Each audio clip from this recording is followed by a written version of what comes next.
एक माइक देखो भैया।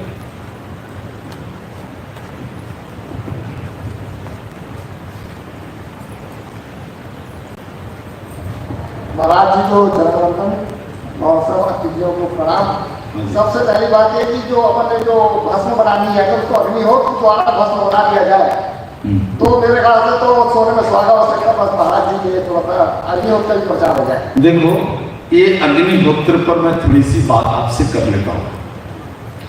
आज जो भारत में अग्निहोत्र हो रहा है उसमें से ज्यादा अग्निहोत्र नहीं बल्कि कबाड़ा हो रहा है। अग्निहोत्र का मतलब क्या है और कैसे करना चाहिए तो उसका विधान सुन लो। अग्निहोत्र में कभी भी कोई ऐसी वस्तु न डालें जो कार्बन डाइऑक्साइड या कार्बन मोनोडाइऑक्साइड उत्पन्न करने वाला हो, और वो तभी हो सकता है जब अग्निहोत्र में आप केवल ग्रीष्म ऋतु के गोबर के कंडे का एप्लीकेशन करो। क्योंकि गोमय एक अद्भुत द्रव्य है जो गाय के पेट से निकलने के बाद 3 घंटे में जीवाणु उत्पन्न कर देता है। 1 ग्राम हमारी गाय के गोबर में 3 करोड़ से ज्यादा सूक्ष्म जीवाणु होते हैं। इतना सूक्ष्म जीवाणु दुनिया में कहीं नहीं होता और 3 घंटे में इसका मल्टीप्लिकेशन शुरू होता है। तो वायुमंडल का तापमान इतना होना चाहिए कि 3 घंटे में गाय के गोमय का जो उसमें वाष्प है, नमी है, वो सूख जाना चाहिए। तो केवल और केवल ग्रीष्म ऋतु में ऐसा हो सकता है। तो आपको यदि अग्निहोत्र करना है, वास्तविक अग्निहोत्र, तो आप मार्च, अप्रैल, मई, जून के महीने का गोबर जो जीवाणु होने के पहले सूख चुका है, ऐसे गोबर पर मात्र घृत और मात्र चावल के दाने और कुछ नहीं होना चाहिए। लकड़ी तो बिल्कुल नहीं होना चाहिए क्योंकि दुनिया की सारी लकड़ियां कार्बन डाइऑक्साइड उत्पन्न करती है एक्सेप्ट अपामार्ग। इस सृष्टि में एक अपामार्ग ऐसा पौधा है जिसका शरीर जला दो कभी भी कार्बन डाइऑक्साइड नहीं निकलता। लेकिन मैं जो देख रहा हूं पूरे भारत में अग्निहोत्र में, उसमें कोई आम की लकड़ी जला रहा है तो कोई बेल की लकड़ी जला रहा है, और गोबर का तो पता ही नहीं कि वो गाय का गोबर है या सुअर का गोबर है। क्या गोबर है अग्निहोत्र? हॉलिस्टियन, जर्सियन, फ्रीजियन का गोबर जला लोगे तो वायु प्रदूषण भी होगा। आपको एक इस पर उदाहरण बताता हूं। मैं जहां पर रहता हूं, मेरा जो घर है वो भारत का ऐसा जिला है जिस जिला में प्रत्येक 4 वर्ष में एक बार अकाल पड़ता है। पूरे भारत का पूर्व भारत में सबसे ड्रॉट सूखा जिला है कांचीपुरम। 4 साल में एक बार जरूर अकाल पड़ता है हमारे यहाँ। वैसे ड्रॉट प्रदेश में मैं रहता हूं। और हमारी गौशाला के ऊपर से बादल गुजर जाए, नहीं बरसे बादल की हिम्मत नहीं है। कारण है कोई चमत्कार नहीं, कोई जादू नहीं है। वहां प्रतिदिन विशुद्ध रूप में पंचमहाभूत पूजा होती है, यानी गाय का शुद्ध, गोबर का कंडा और घृत और कुछ नहीं। अब उसको अग्निहोत्र कह दो या किसी भी नाम से पुकार लो। गैया का घृत जो मंथन क्रिया से बना है और जो गोबर जीवाणु मुक्त है, ये दोनों जब जलते हैं तो हाइड्रोजन प्रोपेलिन नाम का गैस बनता है। और एक स्थान पर लगातार अगर आप हाइड्रोजन प्रोपेलिन नाम के गैस को उत्पन्न करोगे तो ये गैस धीरे धीरे ऊपर उठेगा और जहां से बादल गुजरता है वहां तक एक लेयर बन जाएगा। और जब भी मेघ गुजरा, हाइड्रोजन प्रोपेलिन से टकराया, बरसना पड़ेगा उसको, बिना बरसे नहीं जा सकता। आप ये चाहो तो एप्लीकेशन करके देख लो आप अपने जीवन में। जहां बारिश नहीं होती है, जहां सबसे ज्यादा कम रेनफॉल है, वहां ये क्रिया करके देख लो। आपको बादल गुजर जाए ना बरसे, ये बादल की हिम्मत नहीं। और दूसरा, चूंकि छत्तीसगढ़ जो है आपका ये कृषि प्रधान क्षेत्र है, इसलिए एक और सूत्र पर बात करके मैं पूर्ण करता हूं अपनी बात को कि यदि आपके किसी भी जिला का कुआं सूख गया हो हालांकि आपके भूगर्भ में पानी बहुत है, क्योंकि अभी भी आपके पास गाय बहुत है। तो भूगर्भ का जल कहीं सूख गया हो, किसी जिला में कुआं में पानी सूख गया हो, या बोर आपका सूख गया हो, और आपको लगता हो कि अब कुआं और गहरा करना पड़ेगा, बोर को और गहरा करना पड़ेगा, तो मेरी एक बात मान लो, थोड़े दिन के लिए ना तो कुआं को गहरा करना और ना बोर को ज्यादा डीप करना। एक काम कर लेना, उसमें गोबर और गोमूत्र डालना, गोबर का रस और गोमूत्र नियमित डालो। एक दिन ऐसा आएगा कि वो कुआं रिचार्ज हो जाएगा और बोर भी रिचार्ज हो जाएगा, गहरा करने की जरूरत नहीं है। गोबर के पास ताकत है पानी को अगेंस्ट ग्रेविटी खींचने की। इसका एक छोटा सा एक्सपेरिमेंट कल करना आप अपने घर पे। आपकी कौशल्या गाय का गोबर लेकर के आ जाना और उसको जैसे मेणबत्ती बनती है ना, वैसे इतना मोटा, इतना बड़ा कैंडल जैसा बना लेना, एक बार जैसा बना लेना। एकदम आसान एक्सपेरिमेंट है, कल करके देख लो आप, और उसको धूप में सुखा देना। एक थाली में आप पानी लेना और पानी में इस कैंडल को खड़ा करना। आप देखोगे कुछ घंटे में थाली का पूरा पानी उस कैंडल के ऊपर आ गया। कोई मूर्ख नहीं है। गोबर की ताकत है और गोमूत्र की ताकत है कि नीचे पड़े हुए पानी को ऊपर उठा दे।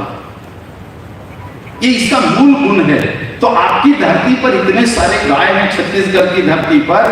आपकी जब ये कौशल्या गाय जब गोबर देती है और ये गोबर जब मिट्टी में सूखता है और जब बारिश आती है तो उस बारिश के पानी में आपका गोबर घुलता है और घुल करके धरती के नीचे जाता है। और धरती के नीचे 100 फीट, 200 फीट, 300 फीट, 500 फीट जहां पानी है, वहां के कांटेक्ट में जिस दिन आ गया, भूगर्भ का पानी ऊपर उठता है। गौ माता की जय, गौ माता की जय। और किसानों के लिए ये हमारी गाय ऊपरी लेयर में पानी को लेकर के आ जाती है। और खेती का देखो यही बड़ा मूल मंत्र है, पानी नहीं तो कृषि खत्म। और यहीं पर मिट्टी में अगर यूरिया DAP डाला, पानी सूख जाएगा, खत्म हो जाएगा और कृषि बंजर हो जाएगी। कोई और प्रश्न है? अच्छा दादा, जो एक अग्निहोत्र से है औरंगाबाद, मैं भी जाता, मैं गया हूँ, हाँ जी। वहाँ पे किसानों का पानी नहीं गिरता था। हाँ। तो ये अग्निहोत्र किया गया और वो जो आप बता रहे छत चावल हाँ और जी। देसी गाय का घी, हाँ। उसी तरह हम अग्निहोत्र किया और चारों तरफ पानी गिरता उससे, तो मानना पड़ा होगा, टकराता नहीं है पानी बादल, इसलिए वहाँ पर इस अग्निहोत्र के द्वारा पानी गिरना चालू किया हुआ है। ये मेरा प्रत्यक्ष मैंने बिल्कुल चीज रहा हूँ मैं वहाँ पे। जल के मूल में गाय है। तो आपका जो राज्य है कृषि प्रधान है, इसलिए भी गाय आपके राज्य के लिए महत्वपूर्ण है। हाँ, हाँ जी। प्रणाम दादाजी। हाँ। पीतल कुंडे में डाल सकते हैं रात? क्या पीतल कुंडे में गौ रात डाल सकते हैं? डाल सकते पीतल हो, तांबा हो, जी। मिट्टी हो, सबसे बढ़िया है मिट्टी का घड़ा। मिट्टी में देखो कुल 33 तत्व हैं जो हमारे शरीर में है। पीतल में 33 नहीं है, तांबे में 33 नहीं है और स्टील में तो कुछ भी नहीं है। इसलिए बेहतर है कि मिट्टी घड़े का उपयोग करें, पीतल भी करें तो कोई मुश्किल नहीं है, अच्छा है। मात्रा कितना होना चाहिए? कितना भी डाल दो कोई साइड इफेक्ट नहीं है। ऐसे 10 लीटर में 1 मुट्ठी काफी है। 10 मुट्ठी भी डाल दोगे नुकसान कभी नहीं होगा।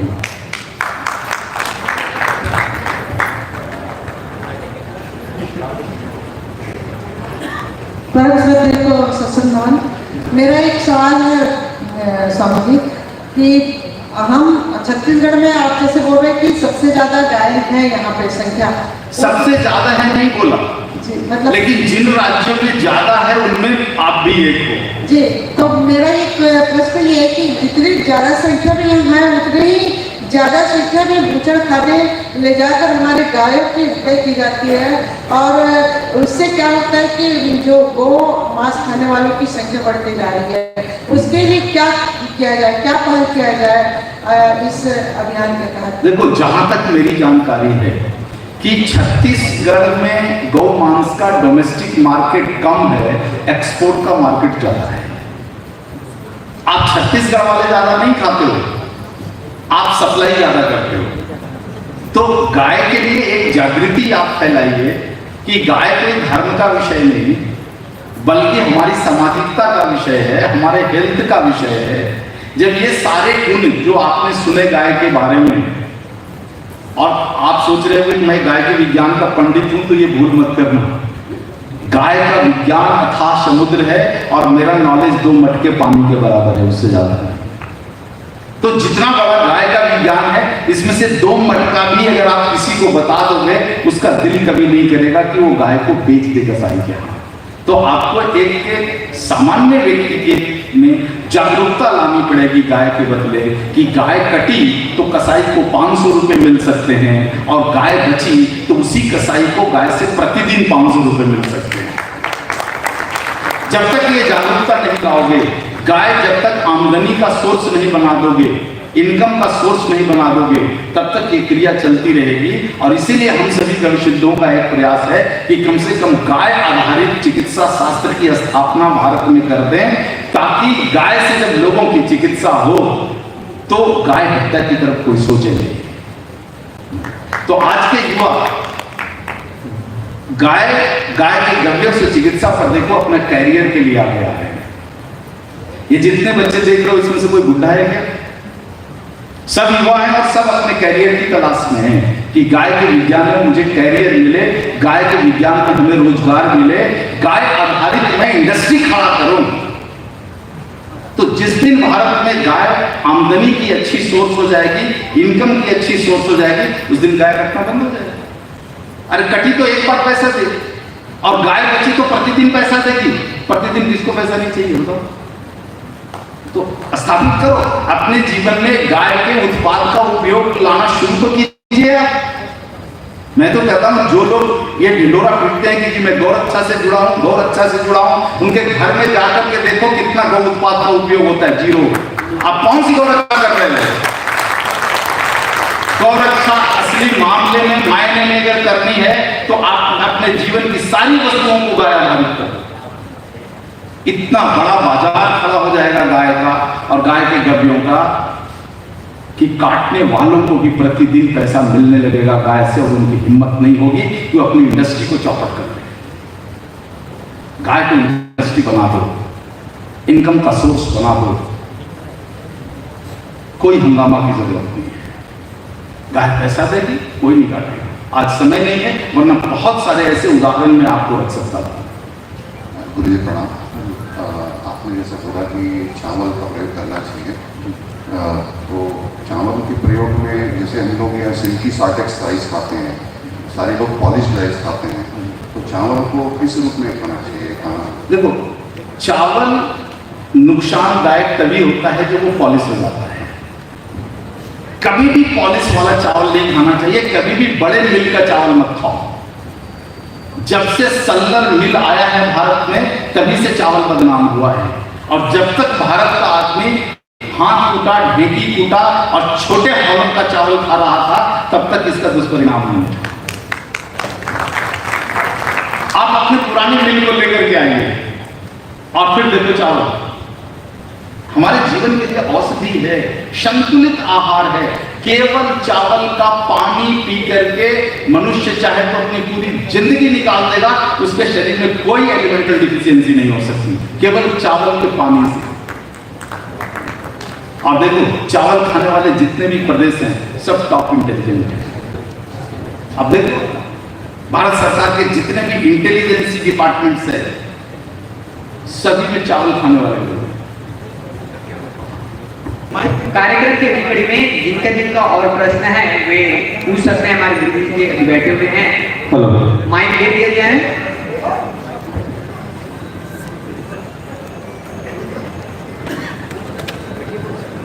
गुरुजी जी प्रणाम। गौमूत्र, अजय भाई बात गुरुजी प्रणाम। गौमूत्र कौन सी गाय पीना चाहिए और कब पीना चाहिए, कैसे मात्रा कितनी चाहिए?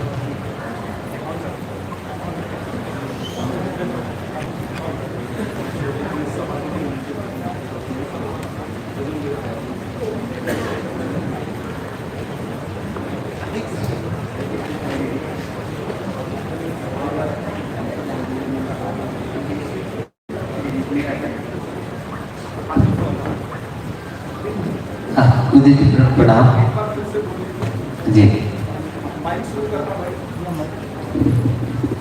हाँ, आपका प्रश्न है कि किस गाय के गोमूत्र का उपयोग करना और कब पीना है, कैसे और हाँ मतलब देखो, पहली बात है कि शुद्ध भारतीय नस्ल की गाय हो, यदि उसकी गुणवत्ता अच्छी रखनी है गोमूत्र की, मेडिसिनल वैल्यू अच्छा रखना है, तो बेहतर है कि खेतों में चरने वाली गाय का गोमूत्र आप उपयोग में लो।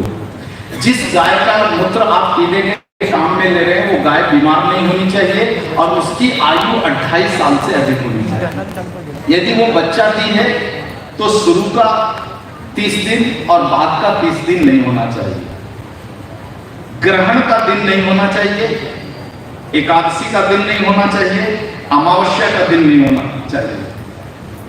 शेष सभी दिनों का गोमूत्र आप पी सकते हैं और गलती से इन दिनों का भी पी लिया तब भी कोई साइड इफेक्ट नहीं होने वाला है। समझो सूर्य ग्रहण के दिन का गोमूत्र आपने गलती से पी लिया, कोई साइड इफेक्ट नहीं होगा, लेकिन जितना गुण है वो नहीं है। मात्रा अवस्था के अनुसार से 10 साल से कम बच्चों को 5 ml प्रतिदिन दे सकते हैं, 20 वर्ष तक की आयु के लिए आप 10 ml दे सकते हैं और 20 वर्ष से अधिक आयु वालों के लिए 30 ml तक दे सकते हैं और अधिक से अधिक एक व्यक्ति 50 ml पी सकता है। हाँ, YouTube पर क्या प्रश्न आ रहा है?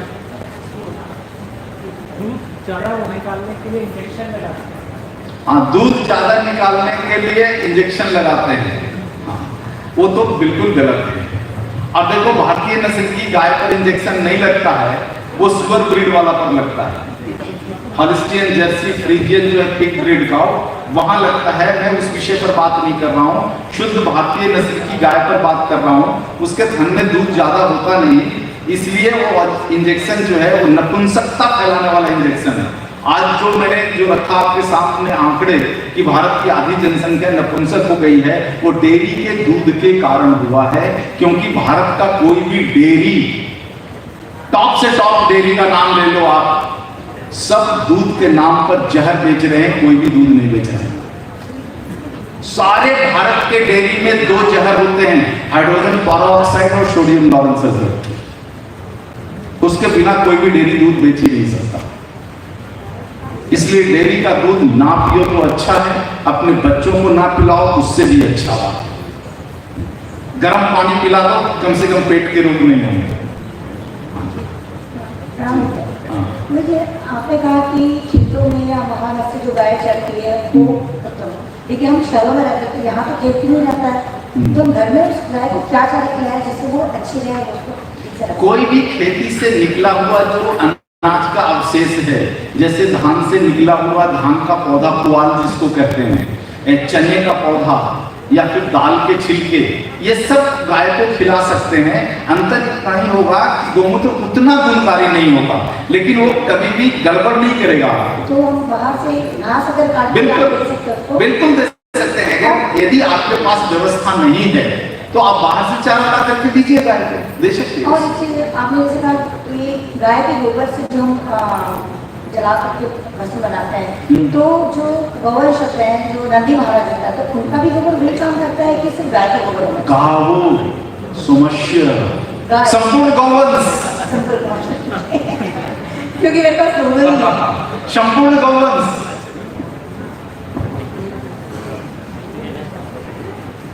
महाराज जी, गौमूत्र पीने की जैसे सलाह दे रहे हैं, तो उस प्रोसेस क्या है, कैसे पीना चाहिए, और कोई भी बीमार सदस्य व्यक्ति पी सकते हैं या पंचकोश चिकित्सक से सलाह लेकर पिए? सलाह लेकर पी लेंगे तो फायदा ये होगा कि बीमारियां जल्दी ठीक होगी, और सलाह नहीं भी लिया आपने तब भी ये गोमूत्र कोई नुकसान नहीं करेगा। इसमें थोड़ी सी बात समझ में ले जानी चाहिए कि यदि आप पित्त प्रकृति के रोगी हो तो पानी मिला के पीना, और कफ और वात प्रकृति के हो तो पानी मिलाने की कोई आवश्यकता नहीं पड़ती, और कभी भी उसको छान कर पीना। गोमूत्र ले लिया, उसको सूती कपड़े से छान लिया और छान करके सुबह खाली पेट पिए। गोमूत्र के बारे में कुछ डॉक्टर डराते हैं कि ये गर्म होता है, उष्ण होता है, पित्त बढ़ा देने वाला है। उनको अथर्ववेद का ये शुद्ध पढ़ा देना, गावो समस्या, चंद्रमा की तरह है।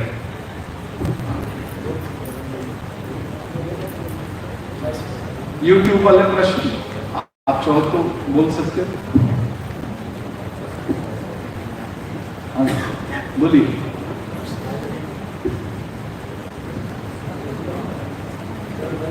आप सभी के लिए जानकारी के लिए बता दिया जाए कि आज राजनांदगांव में मां पंचगव्य चिकित्सा एवं गौ रक्षा अनुसंधान केंद्र का शुभारंभ महामाया चौक बसंतपुर में किया गया है।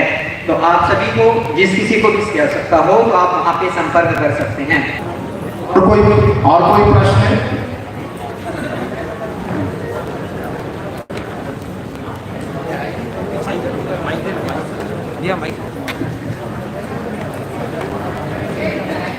यदि प्रश्न नहीं है तो शब्द को पूरा कर देते हैं। किसी की और कोई प्रश्न है? हाँ, माइक दे दिया जाए। हेलो महाराज जी प्रणाम। हाँ जी। आपने घी के बारे में कुछ भी नहीं बोला, कुछ घी के बारे में बताइए। कृतम प्राश विशुद्धि। घी हमारे भोजन में जमे टॉक्सिन को खत्म कर देता है, हमारे भोजन के विष को खत्म कर देता है। पूरी सृष्टि में घृत ही वह पदार्थ है जिसे अमृत की संज्ञा दी गई है। घी दुनिया की सबसे उत्तम कोटि की औषधि है। 10 मिलीलीटर घी को यदि वायुमंडल में आप जलाते हो दीपक के माध्यम से, तब वायुमंडल का 1600 लीटर प्रदूषित वायु ऑक्सीजन में रूपांतरित हो जाता है। आप चाहते हो कि यदि आपके घर के अंदर ऑक्सीजन पर्याप्त मात्रा में रहे तो प्रतिदिन एक गाय का घी का दीपक जला दो, आपके घर के अंदर 1.6 टन ऑक्सीजन परिवर्तित होकर के आ जाएगा।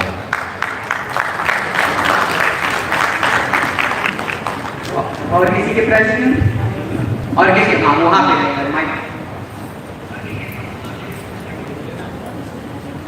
माइक दे दीजिए। ये है माइक।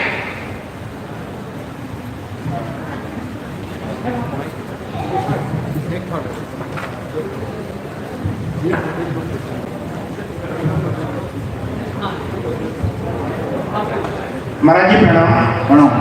गौ संरक्षण के संबंध में है जी। छत्तीसगढ़ में षड्यंत्र चल रहा है महाराज जी। ट्रक को किसी गांव में खड़ा कर दिया जाता है। हाँ जी। और गांव में मुनादी करा दिया जाता है कि जिस किसी को गाय नहीं पालना है तो ट्रक में डाल दीजिए, 500,000 रुपये दे दीजिए उनको। अच्छा। उस ट्रक में भर करके उस गायों को दूसरे गांव में छोड़ दिया जाता है फसल के सीजन में। फलस्वरूप होता क्या है, अब जो आवारागढ़ हो जाते हैं, आवारा नहीं बोलना चाहिए लेकिन लवारिस है ना, तो उस गांव की फसल को पूरा चौपट हो जाता है। उसके बाद में उस गांव वाले जो गाय है और किसान जो गौ मालिक है उनको चारे की समस्या होती है, वो मजबूर होकर के फिर मतलब गाय को दूसरे ट्रक वालों को फिर उसी तरीके देते हैं। तो इसके समस्या समाधान के लिए क्या उपाय किया? देखिए, इसमें गलती हमारी है, किसी की गलती नहीं है, क्योंकि आपकी सरकार ने, आपके प्रदेश की सरकार ने, अभी वर्तमान वाली ने सरकार ने भारत में पहला 1500 एकड़ के जंगल को गाय अभयारण्य बनाने के लिए नियोजित किया था। क्या आप अपनी सरकारों से कभी आपने प्रश्न किया कि वो 1500 एकड़ का अभयारण्य का क्या हुआ और जिसके लिए 500 करोड़ का बजट था? कभी आपने सवाल किया है? सवाल करो सरकार से कि 1500 एकड़ का जंगल और 500 करोड़ रुपया जो गाय का पहला अभयारण्य बनाने के लिए हुआ है उसका क्या हुआ, क्यों नहीं बना और पैसे कहां गए? और जिस किसान को लगता है कि उसको गाय नहीं पालना है, अभयारण्य में छोड़ दीजिए, गाय अपना परवरिश कर लेगी। वहां पर भारत का पहला राज्य है छत्तीसगढ़ जिसने गाय अभयारण्य की परिकल्पना की थी और उसके लिए बजट भी आया और जंगल भी अलॉट हुआ, लेकिन मामला कहां गया, सवाल आपको करना पड़ेगा।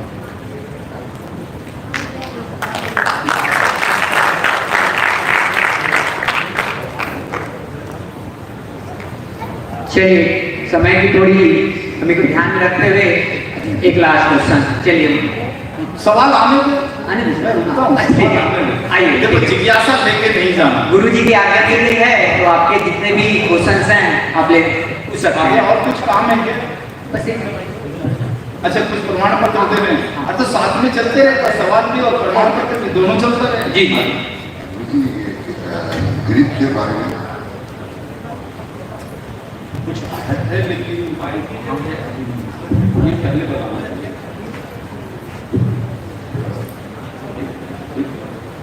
नहीं, बात नहीं ठीक है, किसी को अब मुझे कल बताना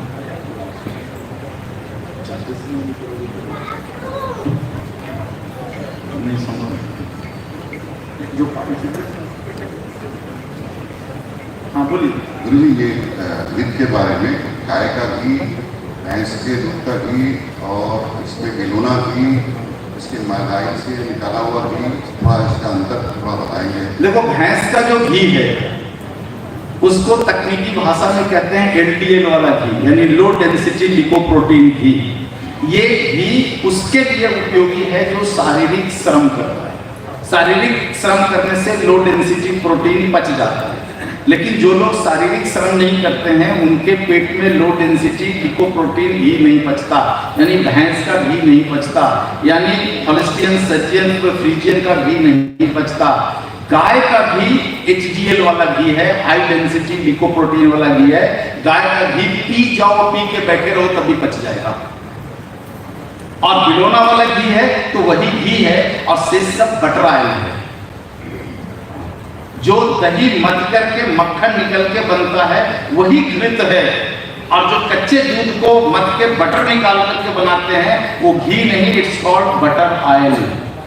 बाजार में घी नहीं मिलता, बटर ऑयल मिलता है। और बटर ऑयल चाहे गाय का ही दूध का क्यों ना हो, वो लो डेंसिटी लिपोप्रोटीन का होता है, जो हानिकारक है। बाबा जी प्रणाम। ये गौमूत्र का सीधे प्राप्त करना, हाँ जी, और गौमूत्र अर्क जो पाटन में हमारे बनाने वाले भाइयों में उपलब्ध कराते हैं, उसका जो क्षमता है, पावर कहा है सीधे सीधे, उसमें क्या अंतर आता है? बहुत अंतर है जी भाई। अंतर ये है कि जब गाय का मूत्र अर्क में बदलता है तब उसकी ताकत बढ़ जाती है। हाँ, क्योंकि प्रोसेस, जब भी प्रोसेस होगा ताकत बढ़ेगी। दूध से दही बना तो दही में ताकत बढ़ गया, दही से छाछ बना तो फिर ताकत बढ़ गया, गौमूत्र से अर्क बना तो अर्क की ताकत गौमूत्र के मुकाबले कई गुना बढ़ जाती है, और अर्क का फिर अर्क बना दिया तो फिर ताकत बढ़ जाती है। तो अर्क लेना ज्यादा लाभकारी है। बिल्कुल, वो गौमूत्र का कॉन्सेंट्रेटेड रूप हुआ। अब वो चूंकि वो किस उम्र के गौ माता से प्राप्त किया हुआ है या किस परिस्थिति में है, तो थोड़ा से कोई संशय नहीं, कोई संशय इसलिए नहीं कि किसी भी गविशुद्धर के हाथ से क्या बना हुआ लीजिए, कोई संशय नहीं, क्योंकि उन लोगों ने पूरा विज्ञान पढ़ा है। जी गुरु जी प्रणाम। गुरु जी, मैं शिक्षक हूँ मैं, और मैं पंचगव्य चिकित्सक कोर्स करना चाहता हूँ। क्या है प्रोसेस? तो देखो, बाहर जो स्टॉल वगैरह लगे हैं, बोर्ड लगे हैं, उनके बहुत सारे नंबर लिखे हुए हैं गविशुद्धों के, आप उनसे संपर्क कर लीजिए, रास्ता दे देंगे। या फिर हमारा वेबसाइट है panchvidya.org, panchgivya.org। सब कुछ ऑनलाइन है, आपको किसी से बात करने की जरूरत नहीं है। आप वेबसाइट पे जाइए, पढ़िए, उसमें से सिलेक्ट कीजिए जो केंद्र आपको अच्छा लगता है, नजदीक लगता है, वहां सब ऑनलाइन कर लो। ऑनलाइन भी क्लासेस हैं, ऑफलाइन भी क्लासेस हैं, और बहुत जल्दी आपको छत्तीसगढ़ में भी एक एजुकेशन सेंटर खुलने जा रहा है।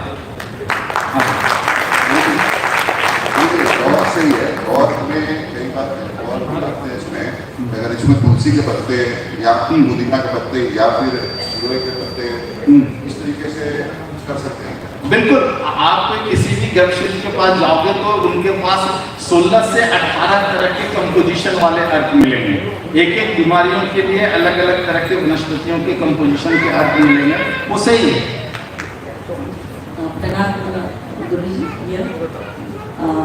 मैं स्वास्थ्य क्षेत्र से आती हूँ, और अपने देश के जितने भी आयुष के जो पद्धतियाँ हैं उसको काफ़ी अप्रूव करती हूँ। और सरकार जब कोरोना से जूझने के लिए शुरुआत करी थी, तभी भी हम लोग के ग्रुप ने अलग अलग जगहों से सरकार को अपील की थी कि हमारे देश में कोरोना का प्रभाव नहीं हो सकता है क्योंकि हमारे पास कई प्रकार की पद्धतियाँ हैं, लेकिन सुना नहीं गया। और साथ में अब ऐसे वैक्सीन भी ठोक दिए गए हैं जिसकी वजह से हमारे शरीर में दुष्परिणाम हो रहे हैं। तो आज की तारीख में छत्तीसगढ़ में भी काफ़ी मात्रा में लोगों को वैक्सीन लग चुके हैं और वैक्सीन में कुछ ऐसे तत्व हैं जैसे कि ग्राफेन ऑक्साइड है और स्पाइक प्रोटीन है, एल्यूमिनियम, मरकरी इत्यादि हैं जो हमारे शरीर की इम्यून सिस्टम को खराब करती है। तो मैं चाहती हूँ कि आप अपना जो पंचगव्य है ये इसके साथ में एक रिसर्च करके देख सकते हैं क्या कि यह पोस्ट वैक्सीन से जो अभी दुष्परिणाम हो रहे हैं उससे हम लोगों को बचा सकें। अभी का जो दुष्परिणाम है सबसे पहला है डी-डाइमर हाइप होता है जिसमें क्लॉट्स बनते हैं, ग्राफेन ब्लेड एक स्ट्रक्चर होता है उससे लोगों के शरीर में वो इन्फ्लेमेशन हो रहे हैं। और दूसरा जो प्रॉब्लम होता है ऑटो इम्यून डिसऑर्डर का जो कि अपना स्पाइक प्रोटीन की वजह से होता है। तो मैं सचमुच मैं चाहूँगी कि आपके पास जो संस्था है रिसर्च इंस्टीट्यूट है वहाँ पर इसके ऊपर रिसर्च किया जाए ताकि हम लोगों को बड़ी मात्रा में मदद कर सकें। जहाँ तक ऑक्सीजन का आपने बताया बिल्कुल सही है, ऑक्सीजनेशन हमारे सेल्स में होना ही चाहिए तभी हम इसके दुष्प्रभाव को हटा सकते हैं। तो इस रिसर्च से आप इसमें इन्वॉल्व होना चाहेंगे तो बहुत अच्छा रहेगा, आपकी राय चाहिए इसमें। बहन जी आपको मैं सबसे पहले धन्यवाद देता हूं कि आपने बहुत उपयुक्त प्रश्न किया है। लेकिन इस प्रश्न पर आपको जानकारी दे दूं कि कोरोना आने से लगभग 6 महीना पहले हैदराबाद में हम सभी गवेषकों की बैठक थी और उस बैठक में ये बता दिया गया था कि इस तरह का एक वायरस आने वाला है और इस वायरस के लिए प्रिवेंटिव पंचगव्य की औषधि बना ली गई थी और वो हमने सबको बता दिया था और सभी गवेषकों ने उसका पालन किया। इसीलिए 20,000 से ज़्यादा पॉजिटिव मरीजों को हम टैकल कर पाए। पहला बात ये जो कोरोना प्रिवेंटिव जो पंचगव्य में बना वो तीनों स्थितियों में काम करता है। आप पहले से अगर ले रहे हैं तो आप बच के रहेंगे, हो गया ले लो तो आप मरेंगे नहीं, और यदि आपने टीकाकरण करा लिया है तब भी आपको एक सीमा तक बचा लेगा। देखो जो हो गया वैक्सीनेशन जो हो गया उसका 100% दुष्परिणाम नहीं काटा जा सकता क्योंकि वो कुछ मिनटों में शरीर के इम्यून सिस्टम में जाकर के बैठता है। तो पूरी तरह से 100% इसको काटा नहीं जा सकता, लेकिन बहुत हद तक दुष्परिणाम को काटने की औषधि ऑलरेडी है हम गवेषकों के पास पहले से। और यदि किसी ने लिया है और नियमित रूप से सम मात्रा वाला पंचगव्य का सेवन अगर वो 45 डेज कर ले, 45 दिन अगर नियमित रूप से खाली पेट कर ले तो 80 से 90% तक दुष्परिणाम कट जाते हैं। ऑलरेडी इस पर काम हो चुका है हमारे।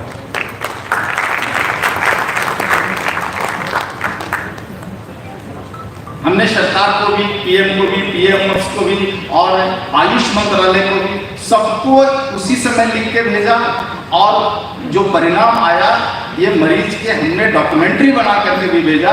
लेकिन बिल्कुल आपने सही कहा कि उस पर बिल्कुल ध्यान नहीं दिया गया और हम जैसे मुझे लगता है कि 500 से ज़्यादा लोगों ने आयुष मंत्रालय को फार्मूला के साथ औषधि के सैंपल के साथ भेजा, लेकिन इन लोगों ने सबको गटर में डाल दिया। ठीक है जी, तो मुझे लगता है आप सभी के प्रश्न पूरे हो गए हैं और अब कुछ प्रमाण पत्र। हेलो गुरुजी, वंदे मातरम। वंदे मातरम जी। मेरा सवाल है कि अभी जैसे सरकार जो है वैक्सीन लगाया है उसी को मतलब बहुत मान्यता दे रहे हैं। कई जगह जैसे सरकारी कार्यालय, स्कूल, कॉलेजों में जो वैक्सीन नहीं लगाया गया है उसे परमिशन नहीं देते अंदर आने की, तो इसके बारे में क्या कहना है आपका? देखो, अगर आप बचना चाहते हो तो आपको कानूनी लड़ाई तो लड़नी पड़ेगी क्योंकि हमारे सुप्रीम कोर्ट का आदेश है कि जबरदस्ती नहीं किया जा सकता। तो जितने जगह जहां लग रहा है ये केवल मानसिक दबाव देकर के ही लग रहा है। तो यदि उतने लोग हैं जिन्होंने कानूनी लड़ाई लड़ करके अपने को बचा के रखा। गुरुजी, तो हमें वैक्सीन लगवाना चाहिए कि नहीं लगवाना चाहिए? देखो, अब इस पर मैं कुछ टिक्का टिप्पणी नहीं करूंगा। वस्तु स्थिति आप जानते हो, आप खुद तय करो अपने लिए कि आपको क्या करना है। और किसी का प्रश्न है?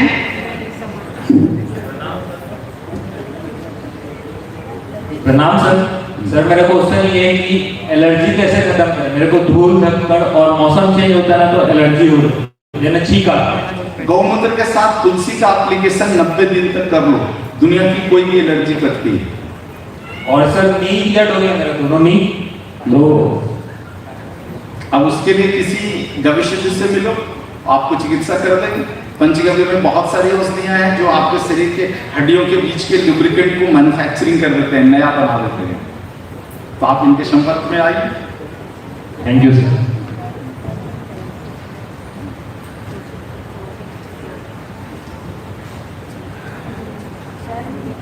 थोड़ा जल्दी करेंगे। अच्छा, आपने बताया था कि एक टेस्ट करना है कि जैसे पंप ट्यूबवेल सूख गया है या कुआं सूख गया है तो उसमें गोबर गौमूत्र डालो। हमको मात्रा क्या है? जैसे मेरे पास रोज 50 किलो है ना गोबर। देखो, गोबर डालोगे ना तो बोरवेल जल्दी भर जाएगा और काम नहीं होगा, इसलिए गोबर का रस डालते हैं। यानी आप बोरवेल के पास कहीं एक गड्ढा खद के उसमें गोबर भरते जाओ, उसका रस रिस के चला जाएगा उसके अंदर। गौमूत्र को आप चाहे तो सीधे डाल दो, जहाँ गाय बंधी है वहां से एक छोटी सी पतली नाली ला करके आप बोरवेल में मिला दो, गाय जो भी गौमूत्र करेगी वो रिस करके बोर में चला जाएगा। मैं ये पूछ रहा था, यदि हम ज्यादा मात्रा में डालें तो उसमें से धीरे धीरे कुछ स्मेल वगैरह तो नहीं आएगा? देखो, डायबिटीज है, अब 3 साल की औषधि एक ही बार खा लोगे डायबिटीज खत्म हो जाएगा। इसलिए तो मात्रा कुछ है नहीं, उसका नियम वही है कि बोरवेल के बाजू में एक बड़ा गड्ढा बना लीजिए, उस गड्ढे में गोबर डालते जाइए, वो धीरे धीरे रिस करके ही अंदर जाएगा। एक साथ कितना भी डाल दोगे तो रिसेगा नहीं। मिट्टी में रिसने की एक क्षमता होती है, उस क्षमता से ज्यादा नहीं रिसेगा, तो उसमें समय लगेगा। जितना ज्यादा पानी नीचे है उतना ज्यादा समय लगेगा।